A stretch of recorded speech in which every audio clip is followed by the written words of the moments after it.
This is She's on Call, a weekly show hosted by ENT specialist Dr. Sujana Chandrasekhar and General Surgeon Dr. Marina Kurian. They'll be joined by guest experts to discuss an array of newsworthy medical and health issues. You're invited to ask the doctors anything. The physicians and their guests' views are their own and do not represent any institution. Please contact your doctor for any personal questions.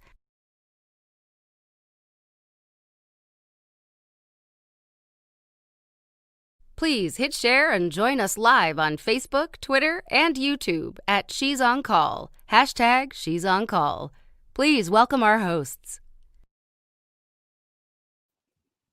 Hello, I'm Dr. Sujana Chandrasekhar. I'm an ear, nose, and throat surgeon practicing in New York and New Jersey.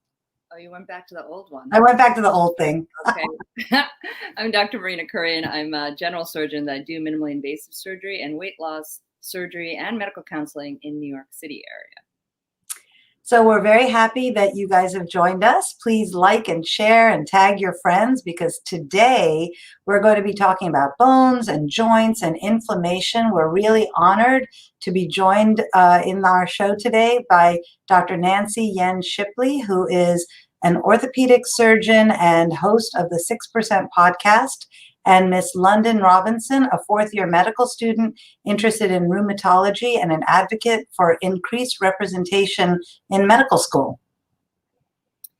But first, we're going to run down some of the news, right? So sadly, we continue our weekly discussion, although it is a daily discussion for everyone, on COVID. It's on the rise again in Europe and in the US. And it looks like when you look at the curves, especially on this slide, looking at April 10th, July 19th, and October 13th, that we may be having a third peak here in the United States, which is not great. And you know what we're seeing is, you see that third, October slide shows a lot of rural America is being involved with COVID now. So we actually have COVID in every single county in the United States. We had over 70,000 new cases of COVID on Friday, which was the highest daily number since July 24th. And we recorded more than 900 new deaths on Friday. And you know, Marina, I was trying to figure out what 900 people look like. You and I went to a STEM high school. We went to a magnet high school in New York City. That's more than our full graduating class. That's a lot of people who unfortunately perished of COVID on Friday in the United States. Our high school, which I love to talk about, Stuyvesant High School, the graduating class my year was 744. How do I know? Layout editor for the yearbook. So I knew exactly how many people there were. I never forget that number. Oh, it was on the yearbook too. It was the greatest way to meet people. We had 10 states now. We've added some states to, the New York state has a quarantine list. If you travel, you have to come back and get quarantined, or if you come here from those states. So we added 10 states that are seeing a super peak: Wyoming, Minnesota, Wisconsin, West Virginia, North Dakota, Indiana, New Mexico, Utah, Colorado, and Ohio. These are the ones that are seeing increased rates, but also North Carolina is too. I saw it this morning. So it's quite a bit. This is what we're seeing for worldwide. You see that Australia is still low. Canada is the green, and they're maybe seeing a little bit of a peak. And then Europe is matching our peak. Europe is very much out of control. Macron in France just put Paris on lockdown, and a lot of the other cities. I can show you the slide of the headline that France is on lockdown. He said it's not a time for conviviality. So this is major cities that are on lockdown, like Paris and I believe Marseille, in terms of having a curfew at night so that there are not bars open, people aren't congregating at night, or I guess does conviviality include alcohol at all times? That's I'm pretty convivial even without alcohol on board. Me too, but I'm just wondering if that's the whole reason that they're like, listen, after 9 p.m., nothing. But you know, what really did happen in France was as soon as the lockdown was lifted after the first phase, people went out to the bars and went out partying as if somehow a virus understands time limitation or space limitation. So I think it's really important that we continue as we start opening, because we need to open, but as we start opening, let's not do stupid things. So wear your mask. If you're around people who are not in your home, wear a mask, please. Wednesday was Global Wash Your Hands Day. I didn't even know such a day existed. Wash your hands, keep your distance. You know, we can control this because everyone's saying, oh, we're just going to get a vaccine and that's going to be magic. Well, let's talk about the reinfection. So there was a recent news that this Nevada gentleman had he had the virus in March, I believe, and then he had it again a second time. And everybody was thinking, scientists and lay people alike, that if you have the illness and then you were to get it a second time, maybe because you have antibodies in your body, you're not going to have it as severe the next time.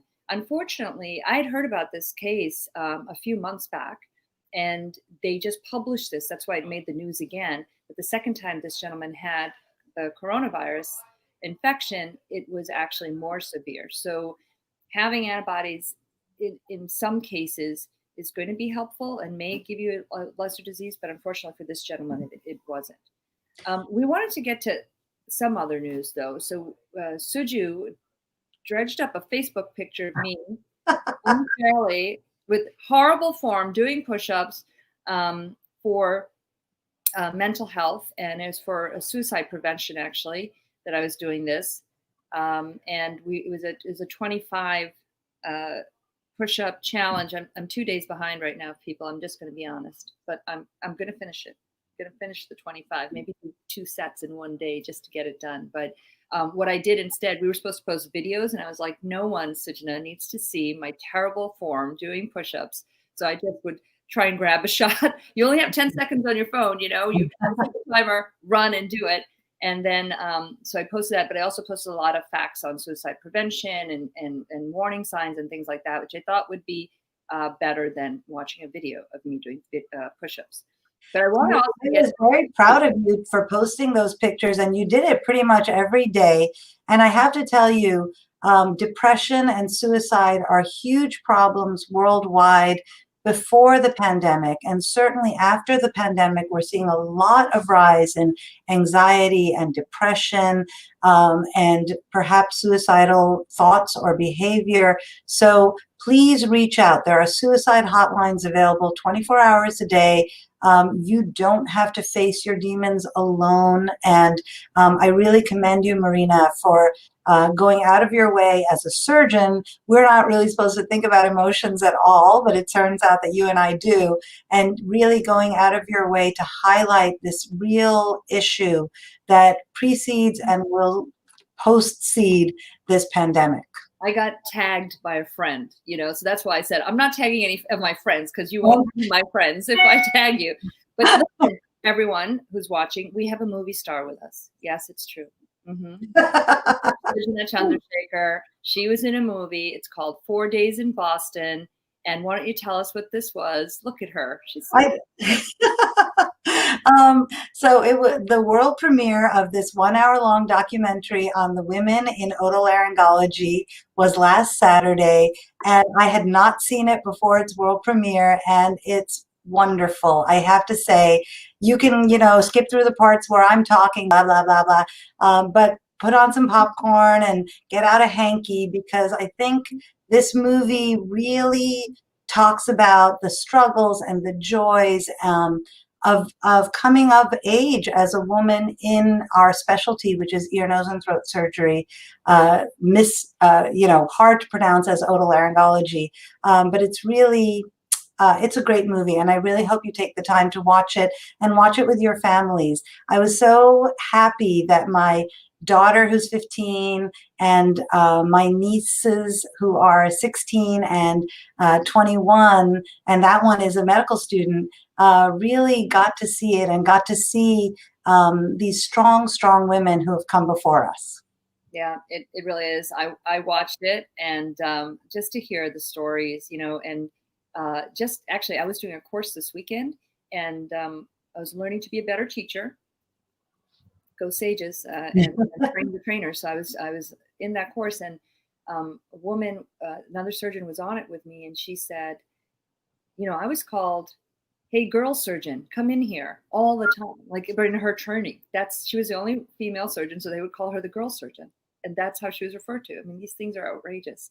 And then now Julie Freischlag is the president of the American College of Surgeons. Yep. So, we have come a long way. We will go a long way. I just want to point out before we introduce our guests that this week is the Hindu festival of Navratri, which is 9 nights. It's devoted to the goddess within us and around us, and the ferocity of the goddess who prevails. This is a beautiful depiction, I think, of Durga, who is the goddess Shakti, the goddess of strength, and really she is so fierce. She's riding her lion, and she's depicted as a physician who is vanquishing the evil that is coronavirus with all of the medical tools at her disposal, including wearing a mask. And it's by an artist named Akash. So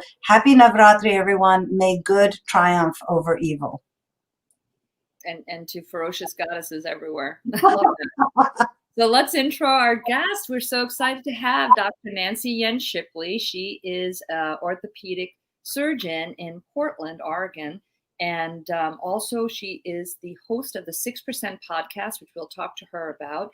And then Londyn Robinson's joining us. She's a fourth-year medical student who is applying for internal medicine, but her true love and focus is rheumatology. And she's also an advocate for increased representation in medical school, and has been fighting a good fight in that area. So welcome, you guys. Hello. So happy to be here. Thanks for having us. Yeah, no, it's our pleasure. So how's things by you guys? Both areas, Londyn, you're in Minnesota, and Nancy, you're in Portland. One of you, go ahead, Londyn, and tell us how is it in terms of coronavirus? Let's just discuss a little bit what's happening at your hospital.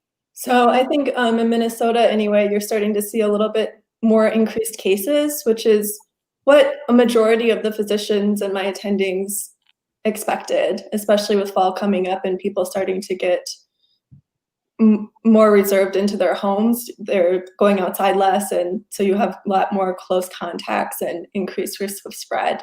Some of the schools in the rural areas are almost full-time now, going in person, and so that also increases the risk of the spread. I know last week there were 9 local high schools in the rural areas that had greater than 14 kids over 2 weeks that had positive tests for COVID. And so we really worry about that in some of our rural areas as to, will that then increase the spread to adults? And so in summary, I think particularly Minnesota, South Dakota, Iowa, and as you know, in Wisconsin, we're starting to get pretty worried about this now 3rd wave, and what seems to be a sinusoidal instead of flatline curve.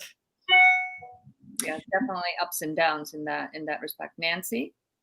I think we are similarly seeing an uptick here as well, which is also concerning. But I think among medical professionals, we're kind of not surprised. Like Linda was saying, we expected to see it as the weather is getting colder. We're starting to see the rain here. So it is not surprising. I definitely sense among just my colleagues and friends that there is a sense of fatigue, that this is still happening and yet another wave is coming. But I think it's important for us as medical professionals to just encourage ongoing good hand washing, good hygiene, mask wear. And I think that's how we are going to get through this, is just continued vigilance. My son is not in regular school. I don't think any of the public schools are here back in school. Everyone's doing virtual. There are some smaller schools that are getting around it a little bit and doing smaller in-person classes. But, we're just trying to hang in there. Fortunately, I'm in an area where we're not peaking nearly as high as other parts of the country, but but the potential is still certainly there, and we have to stay on our toes. So Nancy, let's talk about what you do, which is you do a lot of sports medicine and arthroscopy.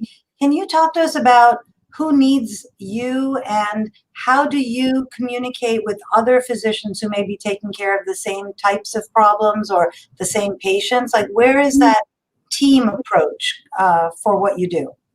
So I'm an orthopedic surgeon, as you mentioned. I did my fellowship training in sports and arthroscopy. And so for folks who aren't familiar with that term, it means I use a scope through minimally invasive incisions into the joint and do my work through these little tiny incisions. I always tell people it's about the size of your pinky nail.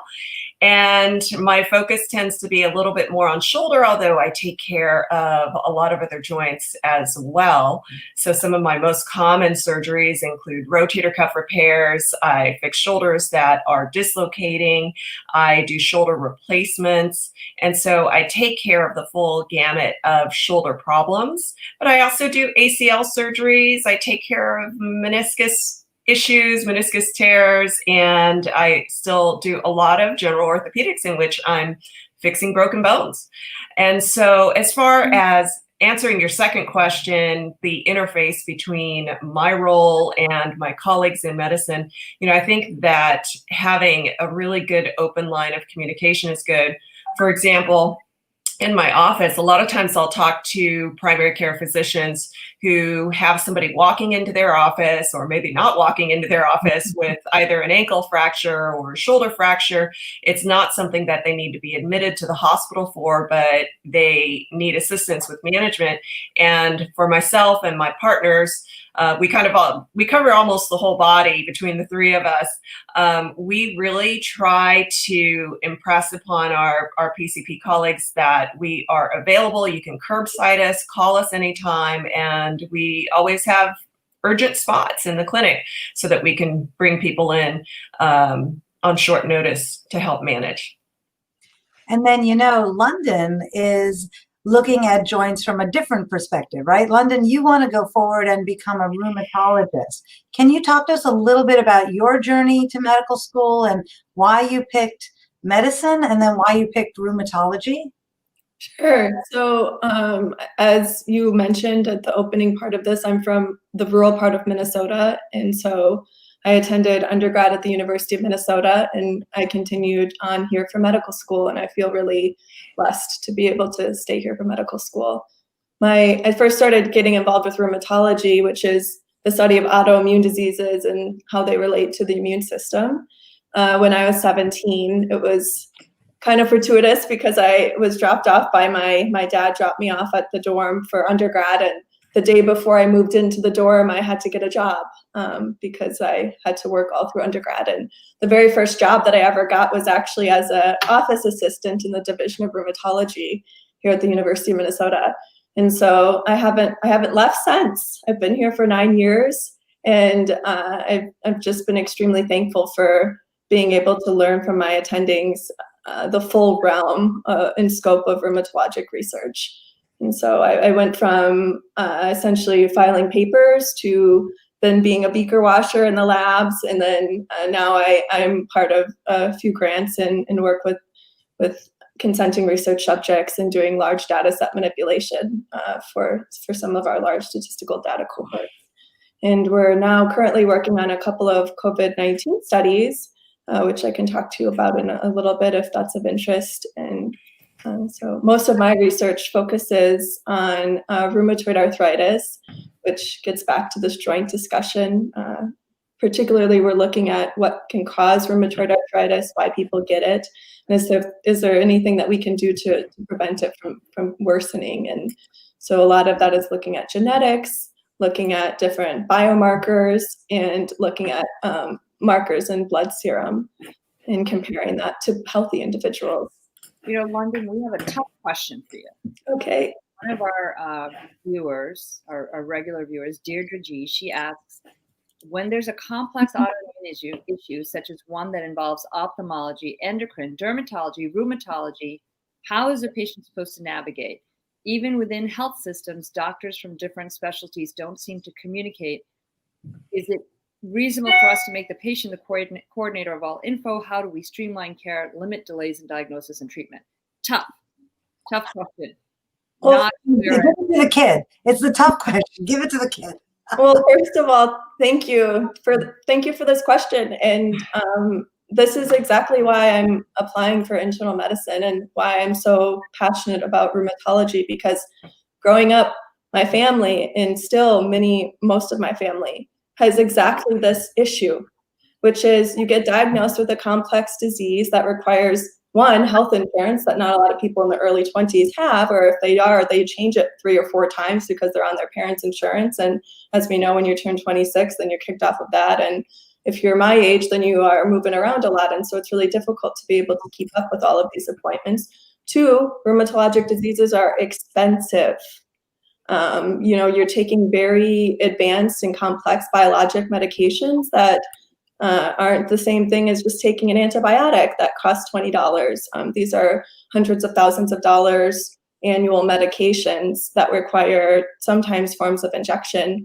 And then finally, there's this aspect of chronic disease management, which is exactly what this question touches on, which is how is the patient supposed to talk to a dermatologist for their autoimmune rash on top of talking to a nephrologist if they have kidney disease, and then coordinate with the rheumatology coordinator. And unfortunately, we don't do a very good job of that. I mean, we try our best, but a lot of that still falls on the patient. And I think that's why you see such large kind of health disparities between rural and urban care, because they run into some of these barriers. We are trying to work on it. Some of the things that we do at the rheumatology clinic at the University of Minnesota is they have a rheumatology clinic coordinator that calls patients, and we try to set them up no matter where they live, whether that's 50 miles outside of Minneapolis, or the patient that we had a couple weeks ago lived 300 miles away, and so that they could get their infusions closer. And so overall, I think the answer to the question is that this is the definition of barrier to access to healthcare, and it takes an entire group of individuals, an interdisciplinary team, to be able to figure this out. And right now, particularly amid COVID, it's falling on the patient's shoulders to be able to work this all out. And I think what we're finding is that that's a large responsibility that we can improve. As far as like the derm plus room clinic, briefly, there are some individuals that are actually trying to look to combine things, like in the rheumatology dermatology clinic. So we've been trying to hop on appointments back to each other to limit patients having to come back and forth. I think patient care coordinators, I mean, the 4 of us can pick up a phone or send an email, but if there's a human being who navigates the patient through the system, that's something that really will help when it happens and in the future. Nancy, you do some really cool stuff, including being the doctor for the US ski and snowboard team and other athletic teams. Can you talk to us about your role as a team doctor and how you counsel these sort of elite athletes, and then how you counsel sort of the weekend warriors like us? Absolutely. I really enjoy taking care of athletes. It's just a great population to work with. There is so much motivation that the patient has to get better. And it's not like your average non-athlete isn't motivated to get better, but I just think we see it at a different level. Locally here, I take care of our high school students, our high school athletes, and I'm also the team doctor for a small college here at Multnomah University. And so I really enjoy taking care of these athletes that are both at the recreational level as well as the collegiate level and beyond. As you mentioned, I'm one of the team doctors. There's a doctor pool of probably about 200 of us that work with the US ski and snowboard team. It's all volunteer, and that is just really so fun to do and such an honor to be involved with. There are definitely different nuances of taking care of athletes at different levels, but it's something that as a sports medicine physician, as an arthroscopist, is just a lot of fun to do. That's really great. And it's wonderful here that this is all volunteer work, and but you are actually supporting the team, which is wonderful, right? Like, and it's Team USA, let's go. I've gone skiing at Park City, and sometimes the US ski team is there, both the women's and the men's team, and it's just wonderful to watch them when you get an opportunity. They're just incredible athletes, and I would imagine that there's a lot of pole injuries, right, with the shoulders. Is that part of what you're seeing? Definitely, you see that, but I mean, at that level, and especially if you're taking care of athletes, and I will add that I have my experience with the team has primarily been with the snowboard cross team, and so that's, if you haven't seen that event, that's where they're kind of going down an obstacle course. And there are jumps and there are these banks and going at very high speed, and they're elbowing each other because there are 4 or 5 athletes going down at once trying to get to the finish line in one piece and very fast. And so definitely treating patients and athletes who have had bad crashes. So really anything goes: knees, shoulders, wrists, elbows. There can definitely be injuries of any of those extremities. I know why you picked snowboarding. I think I saw a picture of you. You're a boarder. I'm an aging snowboarder is what I am. But I as you may know, I kind of took the circuitous route to get into medicine, and one of my first jobs after college was with a snowboard company doing sales and marketing. It was kind of the big snowboarding explosion. And so I got to go on the hill and hand out stickers and other marketing materials. And so it was really cool when I finally made it through medical school and through residency and was eligible to be a US ski and snowboard team doctor to actually get to step into that role. That's wonderful. We have people just kind of coming out of their quarantine and their pandemic and starting to exercise. Are there tips you can give us if maybe we've put on a few pounds, maybe we've been eating too much, maybe we haven't been moving enough, to be able to get back to a good exercise regimen without hurting ourselves? And when you say we, I'm part of that we too. So just so everyone knows that, even your sports medicine doctors are there with you.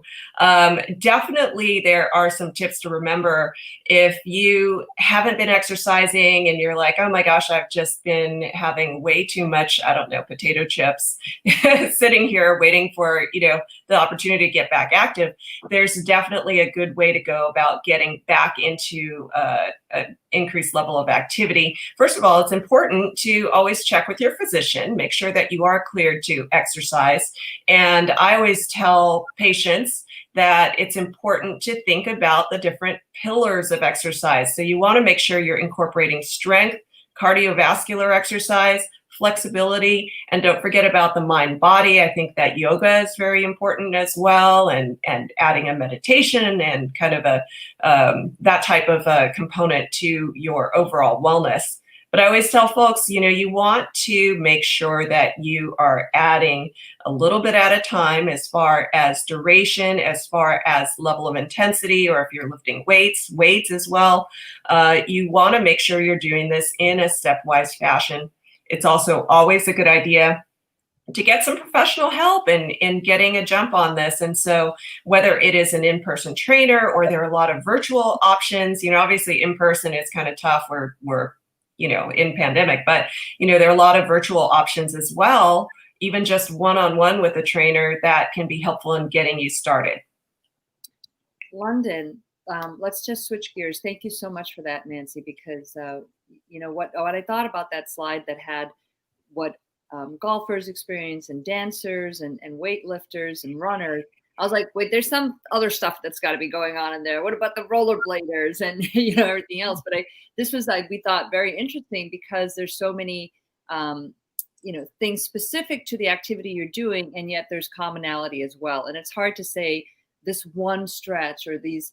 I saw an article recently that said I'm a chiropractor, or I can't remember if it's chiropractor or sports medicine specialist. Somebody and they said, these are the 3 stretches I do to make sure that I don't get injured. And I was like, oh, it's just 3? Okay, great.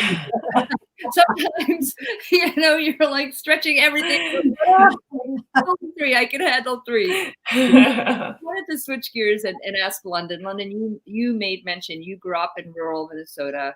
You're very passionate about what we consider rural medicine. Talk to us about your efforts and what's new, what's happening, and what are plans to try and help rural America? So first of all, I think there's pre-COVID and then kind of intra-COVID, or now peri-COVID, if you will, rural American health. So pre-COVID, you saw basically a lot of hospital systems were closing, and especially in areas South Dakota, Minnesota, Iowa, North Dakota. It's a really big issue for hospital closure. But now during COVID, it's put that on steroids. And so I'm particularly passionate about this because I realized and recognized when I got to medical school that there weren't a lot of students that came from rural areas, even at a medical school like the University of Minnesota, that really prides itself on admitting all of Minnesota students. Over 85% of the students at the U are from the state of Minnesota. And so the reason why I started to research this was because it didn't seem like there were a lot of people that could relate to some of the things that I went through in my childhood. And so I got looking into it. And as it turns out that only about 4% of medical students are from rural areas, which is down. It's down from about 12% in 2000, the year 2000.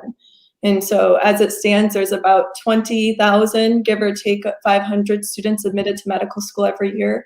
And out of that 20,000, the year that I was admitted, about 820 to 850 of them come from rural areas. So say those 2 numbers again, Londyn? Yeah, so there's about 850 students that come from rural areas across all of the United States in medical school right now, out of about 20,000 students. And so it represents, a very small proportion of the total amount of medical students. It's about a little over 4%. And that's far, far less than the representation of rural America in the United States population, which is about 1/4 to 1/5, 20 to 25% of America comes from a rural area, yet only 4% of medical students do. And why I'm so passionate about this is not just because I like having rural friends, I guess, but it's because it really impacts health. And people, as we know, in rural areas have higher mortality rates.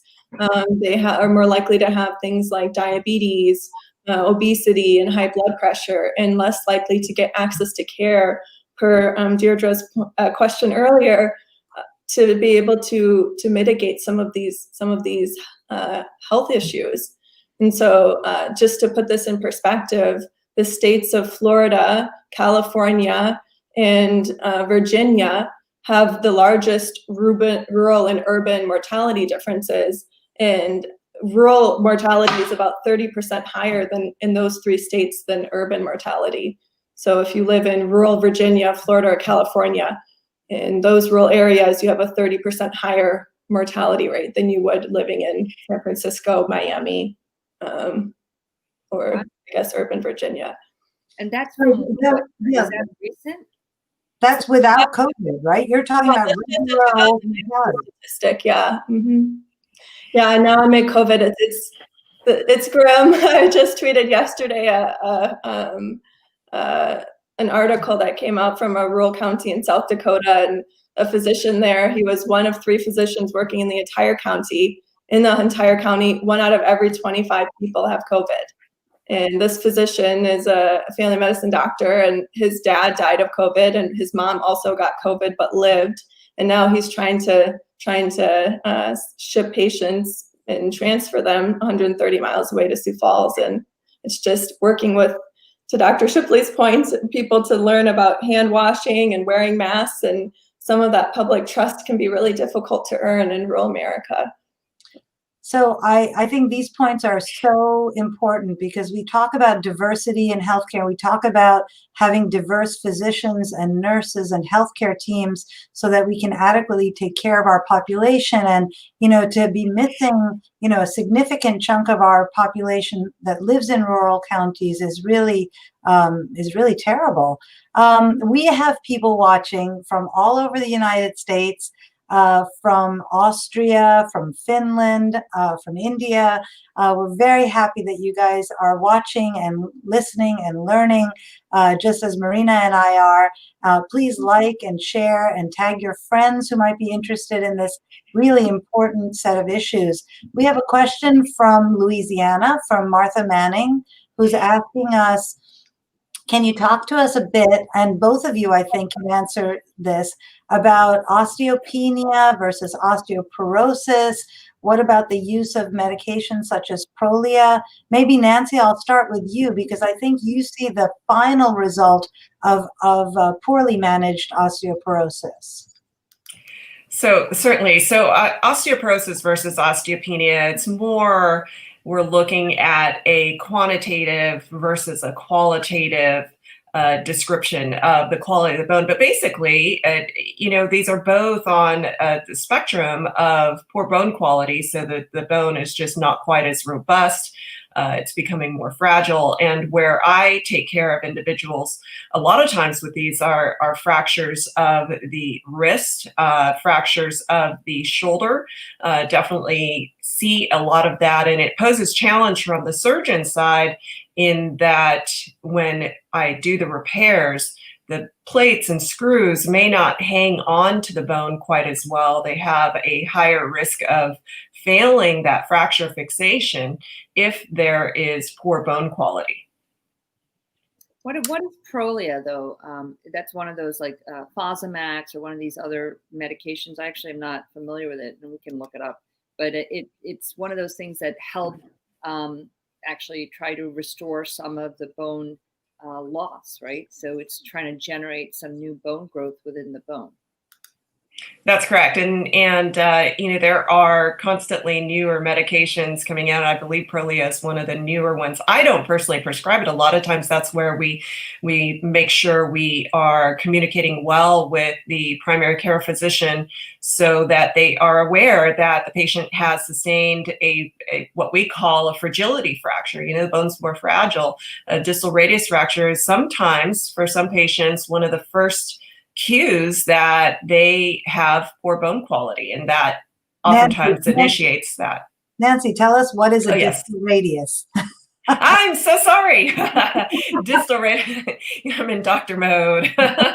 So distal radius is your wrist. I know not all the listeners can see this, but this is your distal radius. It's the part of your forearm bone right next to your wrist, closer to the thumb side. And so that is a very common fracture associated with osteoporosis, osteopenia. I have a relative who's older and very osteopenic, ended up being osteoporotic. And when she needed her open heart surgery, they actually couldn't put the wires into the sternum to close the breastbone. And the surgeon called me and said, I just put tapes, like Vicryl tape, which is a certain type of material that we use for suture, around her breastbone in case she ever gets a chest x-ray and you wonder what happened to the wires, they wouldn't stay there. So I think trying to treat the osteopenia early, doing exercise, we know that exercise really does help women and men prevent bone loss. Yeah, weight-bearing exercises, and even exercises in the swimming pool, like just good muscle and tendon health is very helpful. Again, we have people watching from all over. Thank you all for sending your comments. We're going to try to get to as many of them as we can. We want to switch gears a little because not only are you both physician and aspiring physician, but in fact, you are really incredible leaders. So Nancy, you have a website and a blog, and you have this really terrific podcast called the 6% Podcast. Can you tell us why it's called the 6% and what you hope to achieve with some of this directly physician outreach? Absolutely.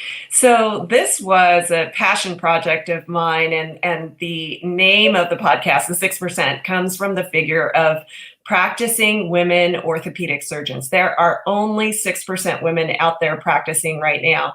And the idea for the podcast came about, it was actually, the seed was planted quite some time ago. I think I was a resident, I was going through an airport, and I saw a female commercial pilot. She was a captain.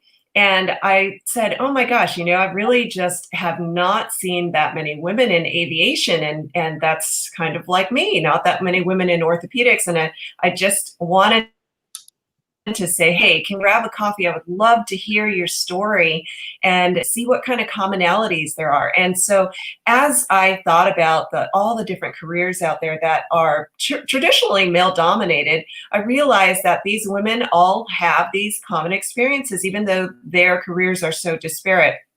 And I had this idea of doing a podcast in which I would get to interview them. And like, the selfish part is, I would love to talk to a fighter pilot. I would love to talk to an astronaut and a CEO and just pick their brain. And so that was my kind of selfish reasons for getting into it. But I realized as we were kind of heading into this unprecedented year with the pandemic, that we all kind of need a little bit of positivity, not to take away from the real issues that are out there and this very real and dangerous pandemic that we're experiencing worldwide. But we all need to take a breath and hear positive stories to kind of keep us going.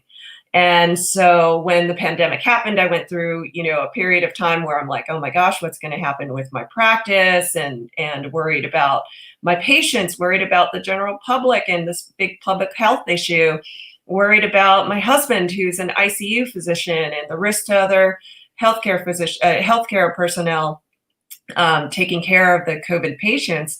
And so it took me a while to kind of shake myself and just say, you know what, actually, let's turn lemons into lemonade. And like, I'm sitting at home, all my elective surgeries have been postponed, canceled, and maybe I should just make this podcast happen.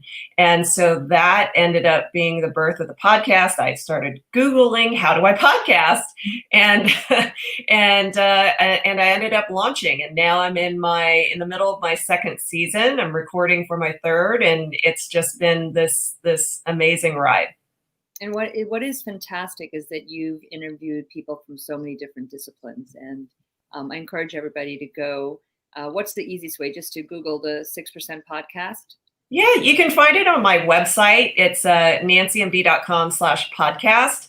But you can also go to Apple. You can go to Spotify. You can really go to any platform that carries podcasts, and you can Google or you can type in the 6% with Nancy MD. Thank you, Nancy. Londyn, let's talk about some of your advocacy. There's a few things that you've done both in your community, but one thing that I saw is on your Twitter. It's your background, and we popped a slide of that. Can you tell us what this was? Because I thought this was also something that was so important because of what was happening because of coronavirus and quarantine. My daughter graduated from high school virtually, right? And all of these medical students had something called health STEM. Tell me what it was. Health STEMencement, right? That was so we kind of had two things. So there was first the health STEMencement was a graduation commencement ceremony where essentially I noticed when I was watching my sister graduate from medical school this year. She graduated from a DO school, as well as several other online Zoom college graduations and high school graduations from some of my cousins and different people in my life, that there are very few women main speakers for commencement this year. And that kind of ticked me off because Dr. Shipley's point, these people are out there, yet you really aren't you can't be what you can't see, so to speak. And for me personally, I am where I am because of standing on the shoulders of the women that came before me. And so to not be able to hear from them on a day that I considered will be one of the best days of my life, the day that you graduate from medical school. It was really disheartening and disappointing. And so I tweeted, hey, would anyone be interested in sending in small snippets or videos to be able to congratulate the graduates, just because of the plethora of voices that we have on Med Twitter. And right away, 55 people said, yeah, that would be a great idea. And then fast forward, it ended up becoming and shifting into an entire commencement ceremony. And so what I did was I worked with three other medical students. One was actually from Portland, where Dr. Shipley is, and another from Philadelphia, and then another here in Minneapolis. And we created this virtual online commencement event that was sponsored by Time's Up Healthcare and the Public Health Association. And you can go to healthsdimencement.org to check it out and to listen to, I think there's 55 different women that sent in videos for that. And the entire commencement, the main speakers are all primarily Black physicians and people of color.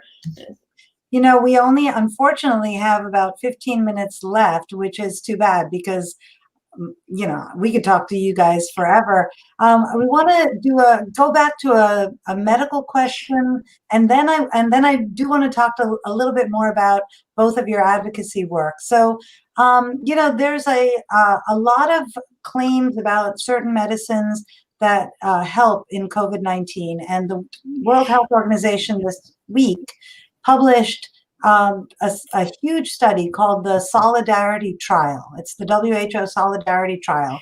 It began right as the pandemic broke in Europe and the United States, and it has over 11,000 patients from 400 hospitals, 30 countries in all of the regions of the World Health Organization. And they looked at remdesivir, hydroxychloroquine, lopinavir, and interferon. And then they looked at, compared that to placebo, which is no drug. And in fact, hydroxychloroquine, lopinavir, and interferon were all stopped because there was absolutely no evidence that any of these helped. And remdesivir, they didn't show efficacy, but some studies have. So they're continuing to look at that. They're looking at antibodies and so on. But, hydroxychloroquine is used by a number of patients with chronic diseases. This is what you were talking about earlier, Londyn, where this is not a $20 course of antibiotics. This is an ongoing treatment for many people. Can you talk to us about why people use hydroxychloroquine, for what illnesses, and what happened when there was a run on hydroxychloroquine in this country, at least, and people who were taking it for other reasons could not get it? Sure. So bird's eye overview of hydroxychloroquine. It's actually one of the oldest medicines that we have in rheumatology. I think it might be the oldest. It was first started in like the early 1600s, where they noticed that some bark on the tree was beneficial for individuals living in the southern hemisphere for preventing malaria. And so it really was it's a plant-based medicine that was honed down from tree bark in the 1600s, and then fast forward to the 1900s, began to be chemically produced to be able to be an anti-malarial med. What they noticed is that it can alter structures of the cell membranes to be able to be beneficial for fighting things that the immune system encounters, and getting rid of some of the bad immune cells that you would hope could help then be beneficial for people with autoimmune disease.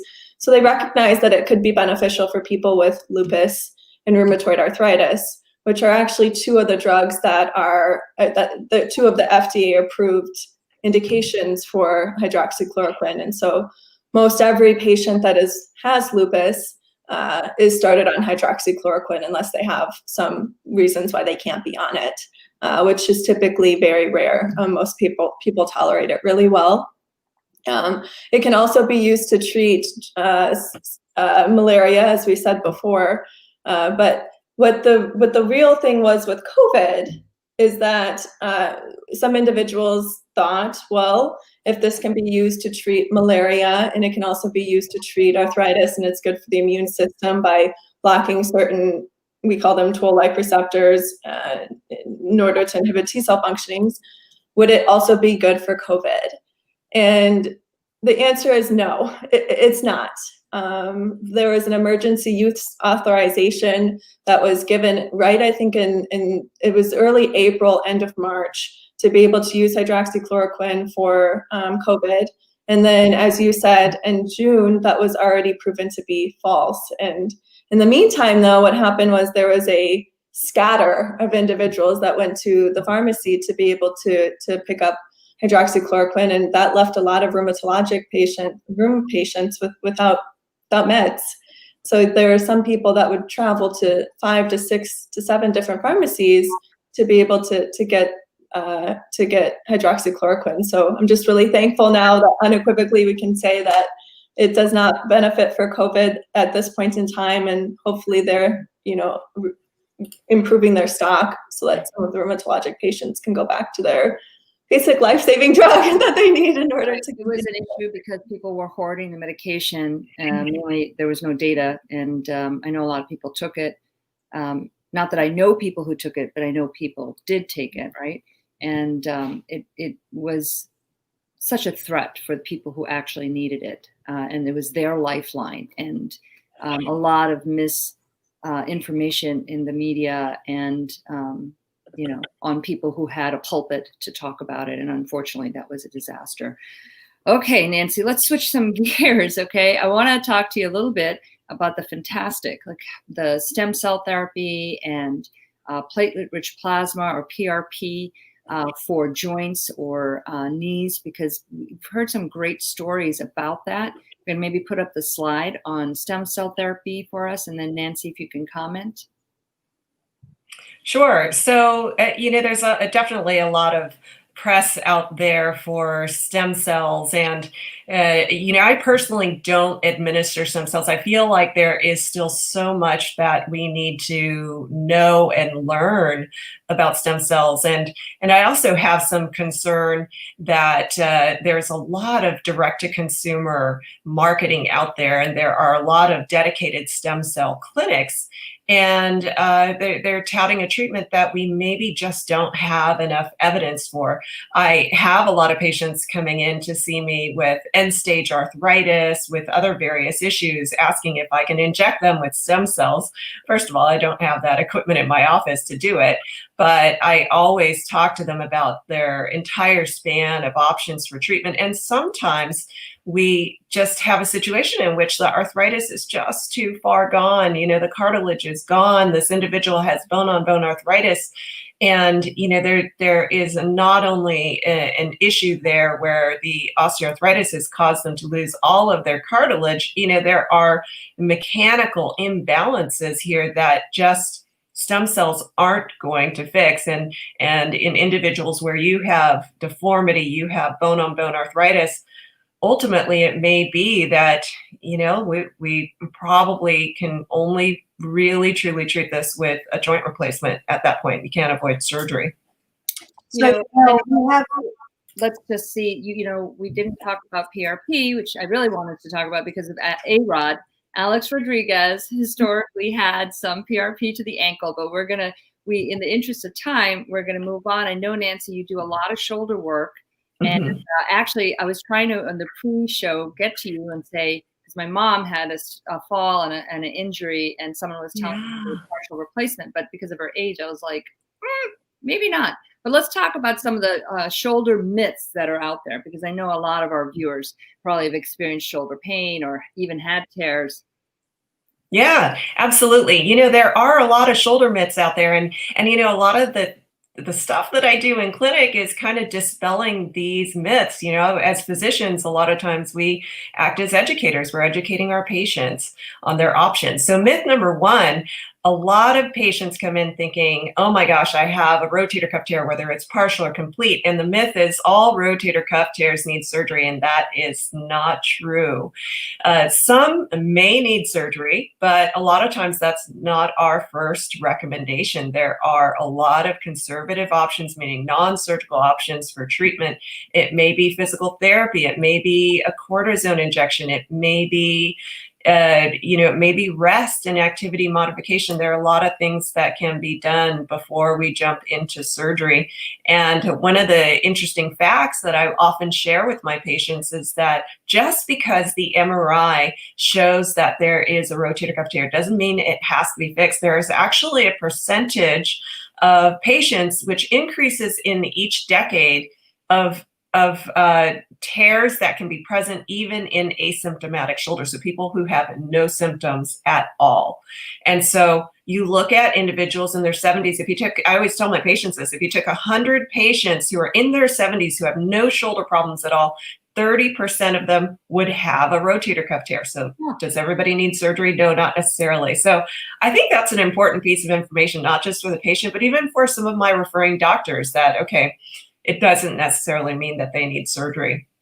And, kind of talking about MRIs and finding rotator cuff tears, another myth is that MRI is not the only way to diagnose a problem in the shoulder. I cannot overemphasize the importance of a good physical examination. I mean, it is so important just to have the eyes and the hands on the shoulder to figure out exactly what's going on. A lot of times I can do a shoulder examination and I just get the MRI as confirmation. I already have a really good sense of what is going on in the shoulder, and then we just get the MRI for better visualization. Couple other shoulder myths. The x-rays don't show anything, so my shoulder's fine. X-rays really only show bone, but not the soft tissue. We can sometimes use it as a way to get some hints about what's going on. We look at the relationship of the bones to each other, but it's really only one piece of the puzzle. Do we have time for two more myths? Yes, we do. Absolutely. Okay, two more myths.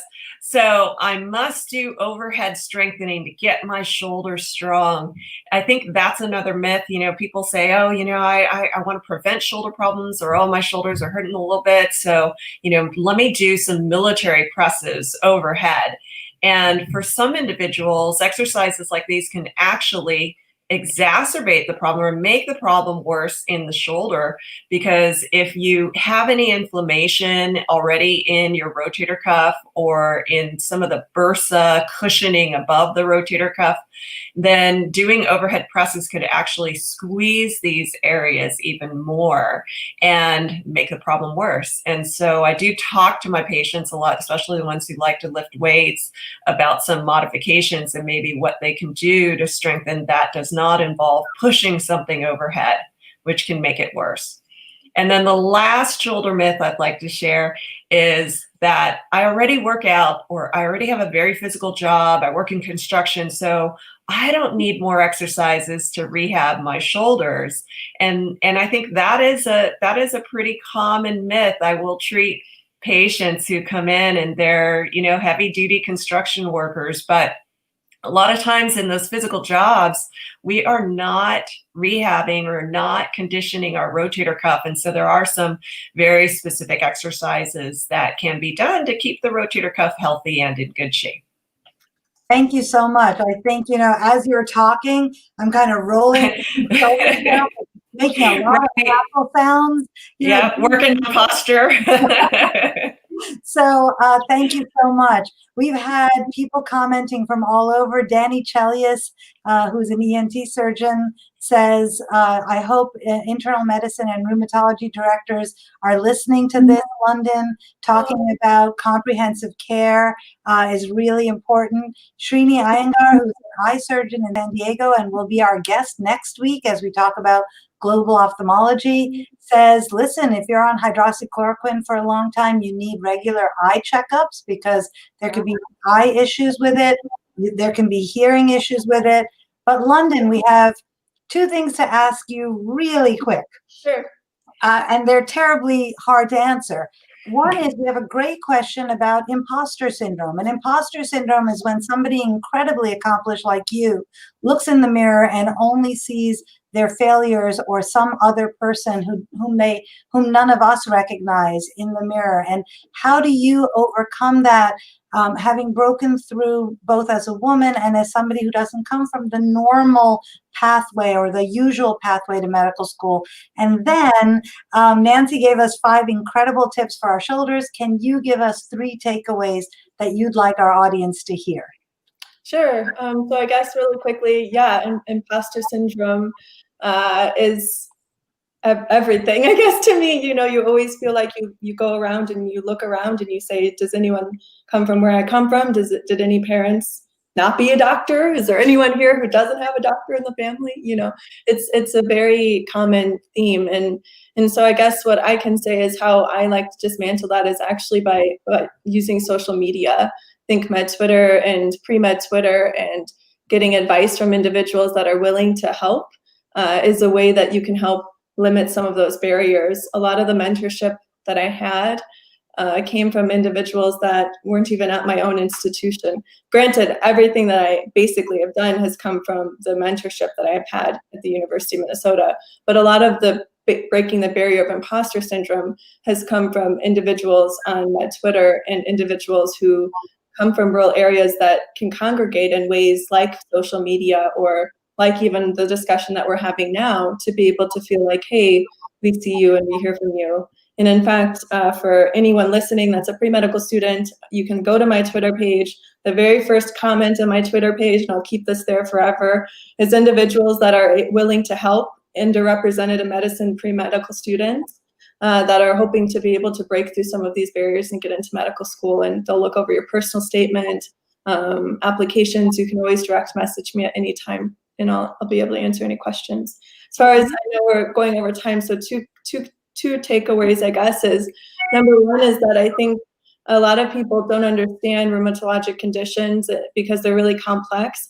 But I guess what I can say is that if you happen to be in an area that you believe you're in need of one, to see one as soon as possible, because one of the takeaways that I've gotten from working there for 9 years is that oftentimes individuals come to us at a time where they could have benefited multiple years earlier. And then the second takeaway is, I guess, to even amid COVID, to understand that medical students as a group, I believe, are extremely excited to take on the next journey of care. For me personally, that's residency, but I know every other medical student at my school was the very first people to step in, to take a hand up, to do volunteer babysitting, and we're still here and we're ready to be put in from the sidelines. And so just don't lose hope, I guess, would be my second takeaway.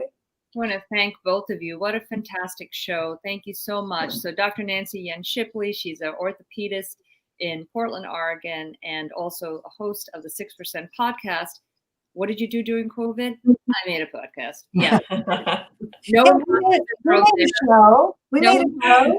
There. Londyn Robinson is applying for internal medicine and rheumatology. And as one of our viewers said, I mean, the House of Medicine is lucky to have you. And I want to thank all of you viewers. Thank you so much. And remember, you can watch the shows again on YouTube, Twitter, if you just popped into the middle of it, and Facebook. And it's closed captioned on YouTube. And you see our executive producers and then our other producers. We could not do this without all of them. And Suju, if you want to let them know what they're going to be in store for. Also, WBAI, if you guys are driving or if you're looking online, you can also hear us on WBAI, which is 99.5 FM, and then worldwide. I love that. Worldwide on WBAI.org. And they carry our show on Mondays from 2 to 3 and Tuesdays, if you're up super early, 5 to 6 a.m. Eastern time. And we want to thank again our guests this week and introduce our guest for next week. Next week, we're going to talk about international eye health and the Flying Eye Hospital, which is super cool, with Hunter Cherwick, MD of Orbis International, Srinivas Iyengar, MD of San Diego Eyelid Specialists, and Scripps Encinitas, and Cheryl Gooden, MD, pediatric anesthesiologist at Yale New Haven Children's Hospital, because of course, none of us surgeons can do anything without incredible anesthesiology help and support. So thank you all for listening and watching today, and see you again next week.